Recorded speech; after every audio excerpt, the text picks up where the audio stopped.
اعوذ باللہ من الشیطان الرجیم بسم اللہ الرحمن الرحیم کل تم کہو اعوذ میں پناہ مانگتا ہوں،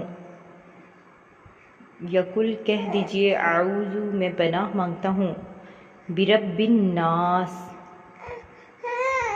جو سب لوگوں کا رب ہے، مالکی مالک ہے، الناسی سب لوگوں کا، الہ الناس سب لوگوں کا خدا ہے، من شر الوسواس الخناس اس کے شر سے جو دل میں برے خطرے ڈالے اور دبک رہے، الذی یوسوس فی صدور الناس اور جو لوگوں کے دلوں میں وسوسے ڈالتے ہیں، من الجنۃ والناس جن اور انسان، جن اور آدمی۔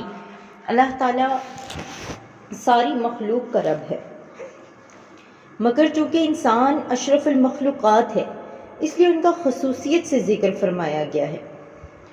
اب دیکھیے، اس سے انسان کی عظمت و شرافت بھی معلوم ہوئی کہ بطور خاص اللہ تعالیٰ نے اپنی ربوبیت کی نسبت اس کی طرف فرمائی۔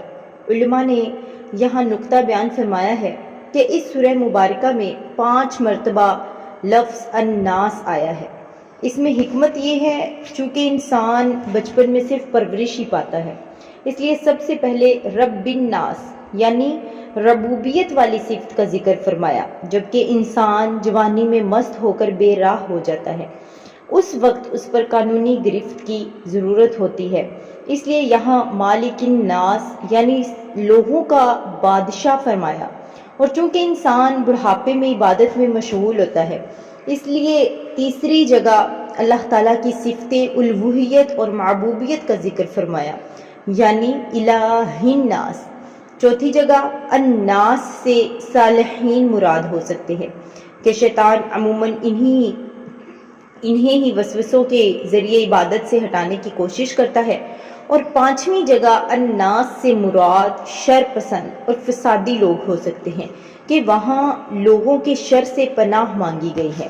مالک الناس تمام لوگوں کا بادشاہ یعنی ان کے کاموں کی تدبیر فرمانے والا ہے، اور سب کا حقیقی حاکم و مالک کے دنیا میں بھی کسی کو حکومت و ملکیت ملے تو اس کی عطا سے ملتی ہے۔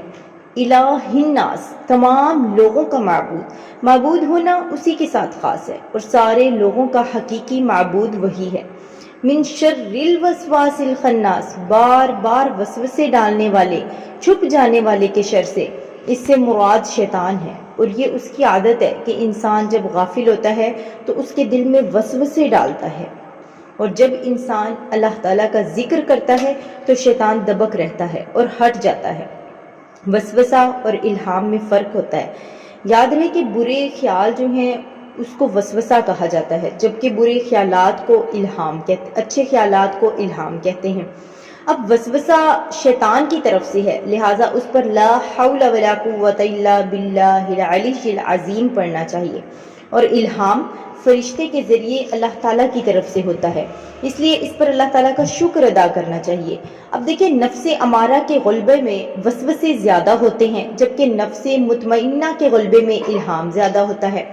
شیطان ہمارا ایسا دشمن ہے جو ہمیں نظر نہیں آتا، یعنی وہ ہمیں دیکھتا ہے اور ہم اسے نہیں دیکھتے، لہٰذا اس طاقت والے رب ذوالجلال کی پناہ مانگو جو اسے دیکھتا ہے، وہ رب ذوالجلال کو نہیں دیکھتا۔ کبھی دشمن سے، کبھی رب ذوالجلال کی پناہ مانگو۔ الذی یوسوس فی صدور الناس جو لوگوں کے دلوں میں وسوسے ڈالتا ہے، یعنی شیطان زبان و آواز سے نہیں بہکاتا بلکہ براہ راست دل میں اثر ڈالتا ہے، بری چیز کو اچھی کر کے دکھاتا ہے، خود دشمن ہے مگر دوستی کے لباس میں آتا ہے، پھر جیسا انسان ہو ویسا ہی اسے وسوسہ ڈالتا ہے۔ من الجنۃ والناس جنوں اور انسانوں میں سے۔ پیاری بہنوں، یہ بیان ہے وسوسے ڈالنے والے شیطان کا، وہ جنوں میں سے بھی ہوتا ہے اور انسانوں میں سے بھی ہوتا ہے۔ جیسے شیاطین جن انسانوں کو وسوسے میں ڈالتے ہیں، ایسے ہی شیاطین انسان بھی ناسے بن کر آدمی کے دل میں وسوسے ڈالتے ہیں۔ پھر اگر آدمی ان وسوسوں کو مانتا ہے تو اس کا سلسلہ اور بڑھ جاتا ہے اور وہ خوب گمراہ ہو جاتا ہے، اور اگر اس سے متنفر ہوتا ہے تو ہٹ جاتے ہیں اور دبک رہتے ہیں۔ اب دیکھیں آدمی کو چاہیے کہ جنوں کے شیاطین کے شر سے بھی پناہ مانگے اور انسانوں کے شیاطین کے شر سے بھی۔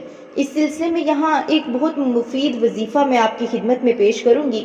حضرت عائشہ صدیقہ رضی اللہ تعالی عنہا فرماتی ہیں کہ رسول اللہ صلی اللہ تعالی علیہ وآلہ وسلم رات کے وقت جب بستر مبارک پر تشریف لاتے تو اپنے دونوں دستے مبارک جمع فرما کر ان میں دم کرتے اور سورہ قل هو اللہ احد اللہ الصمد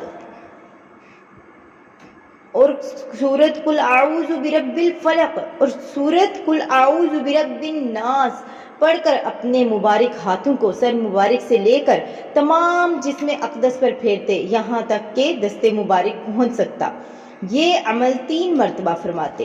حضرت عبداللہ بن خبیب رضی اللہ تعالیٰ عنہ فرماتے ہیں کہ ہم پر ہلکی بارش ہوئی اور اس وقت اندھیرا چھایا ہوا تھا اور ہم نبی اکرم صلی اللہ علیہ وآلہ وسلم کا انتظار کر رہے تھے تاکہ وہ آ کر ہمیں نماز پڑھائیں۔ پھر حضور پر نور صلی اللہ تعالی علیہ وآلہ وسلم ہمیں نماز پڑھانے کے لیے تشریف لائے اور ارشاد فرمایا پڑھو۔ میں نے عرض کی کیا پڑھوں؟ ارشاد فرمایا صبح و شام 3 بار قل هو اللہ احد اور قل اعوذ برب الفلق اور قل اعوذ برب الناس سورہ مبارکہ کو پڑھو۔ ان کی تلاوت کرنا تمہیں ہر بری چیز سے بچا دے گی۔ اللہ تعالیٰ سے دعا ہے کہ اس تفسیر کو عوام اور خواص سبھی مسلمانوں کے لیے نفع بخش اور فائدہ مند بنائے اور اسے مسلمانوں کا اعتقادی، علمی اور عملی اصلاح کا بہترین ذریعہ بنائے، اور اس کے صدقے میرے والدین، میرے عزیز رشتہ داروں، اساتذہ کرام، دوست احباب، دیگر متعلقین اور معاونین کی بے حساب بخشش و مغفرت فرمائے۔ آمین ثم آمین۔ وما علینا الا البلاغ المبین۔